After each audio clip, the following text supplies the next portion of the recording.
Sebelum melanjutkan, jangan lupa subscribe dulu, terima kasih. Bab 317 Pasar Gelap mengirim obat. Patriark Tua. Itu suara pengurus. Ketika mendengar suaranya, pikiran Pak Tua Feng menjadi stabil saat ia menarik napas dalam-dalam. Ia kemudian berjalan keluar dengan bantuan Leng Hua. Setelah membuka pintu, dia melihat pengurus sedang menunggu di halaman dan bertanya, ada apa? Patriark Tua, manajer pasar gelap telah tiba dan berkata bahwa karena dia tahu sesuatu telah terjadi pada Tuan, dia secara khusus telah mengirim beberapa obat yang dapat menyelamatkan nyawa. Mengatakan bahwa ekspresi Patriark Tua sulit menyembunyikan kekhawatirannya, pengurus itu menghela napas dalam hati, dia bertanya-tanya bagaimana keadaan Patriark sekarang.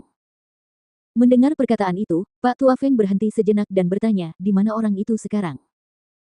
Karena Tuan Muda Guan sudah memerintahkan untuk menutup pintu bagi para tamu, maka budak tua ini tidak mengizinkannya masuk. Dia masih menunggu di gerbang utama. Tepat ketika Pak Tua Feng ragu-ragu apakah akan menerima obatnya atau tidak, suara Guan Xilin terdengar dari dalam ruangan, Leng Hua, masuklah sebentar. Leng Hua menjawab dengan singkat, baru setelah memastikan Pak Tua Feng berdiri dengan benar, dia segera masuk ke dalam ruangan.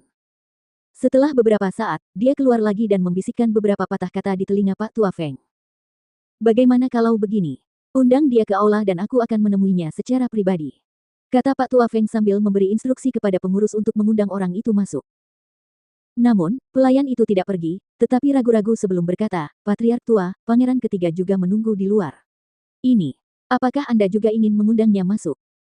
Biarkan dia kembali dulu, katakan bahwa kediaman kita tidak punya waktu untuk menjamu orang. Kita tidak akan bertemu siapapun. Pak Tua Feng melambaikan tangannya dan berkata, ya, jawab pelayan itu dan berjalan keluar. Kenapa kau tidak tinggal saja di belakang? Lihat apakah ada yang bisa kau bantu. Pak Tua Feng berkata kepada Leng Hua dan berjalan menuju aula sebelum berhenti di tengah jalan. Ia menoleh ke penjaga dan memberi instruksi, jangan biarkan berita tentang nona muda kembali tersebar. Para penjaga itu semua tertegun sejenak, tetapi mereka semua tetap berteriak serempak, ya. Karena mereka yang memandu halaman, tidak ada orang lain yang diizinkan masuk. Oleh karena itu, berita tentang nona muda yang kembali hanya diketahui oleh mereka. Di luar gerbang kediaman Feng. Karena kecelakaan Feng Xiao, berita itu seperti sekantong bulu yang bertebaran di langit, berterbangan kemana-mana. Hampir semua pasukan dan klan keluarga khawatir tentang keselamatan Feng Xiao. Bagaimanapun, meskipun kediaman Feng memiliki dukungan, namun hanya Feng Xiao yang mendukungnya. Patriark Tua sudah tua dan dia belum membuat terobosan apapun selama bertahun-tahun, tetap menjadi seorang kultivator bela diri selama ini. Feng Xiao hanya memiliki seorang putri, jika dia jatuh, kediaman Feng akan berada dalam bahaya. Oleh karena itu, ketika semua orang melihat bahwa manajer pasar gelap telah datang ke kediaman Feng, hati mereka dipenuhi dengan keterkejutan. Apakah ini berarti Feng Xiao memiliki hubungan dengan orang-orang di pasar gelap? Begitu sesuatu menimpanya, orang-orang dari pasar gelap bergegas datang untuk mengiriminya obat. Namun, jika itu pasar gelap, dia mungkin bisa diselamatkan. Meskipun pasar gelap di kota bulan berawan ini hanya cabang kecil, tetapi bagaimanapun juga, pasar gelap seharusnya masih memiliki banyak harta karun penyelamat di brankasnya. Hanya saja, akankah mereka memberikan harta penyelamat hidup yang sangat berharga itu dengan mudahnya?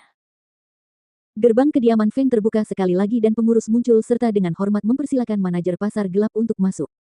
Setelah mengucapkan beberapa patah kata kepada Murong Yisuan, pintu dibanting menutup sekali lagi. Di aula kediaman Feng. Patriark Tua Feng. Manajer Yan. Pak Tua Feng saling menyapa sebelum mempersilakannya duduk. Manajer Yan tidak duduk, tetapi berkata, ketika dokter hantu pergi, dia telah memberitahu kita untuk mengurus kediaman Feng. Hari ini, saya mendengar bahwa sesuatu telah terjadi pada Jenderal Feng dan situasinya kritis. Saya membawa 2 botol obat di sini, saya harap itu dapat membantu Jenderal Feng mengatasi krisis ini.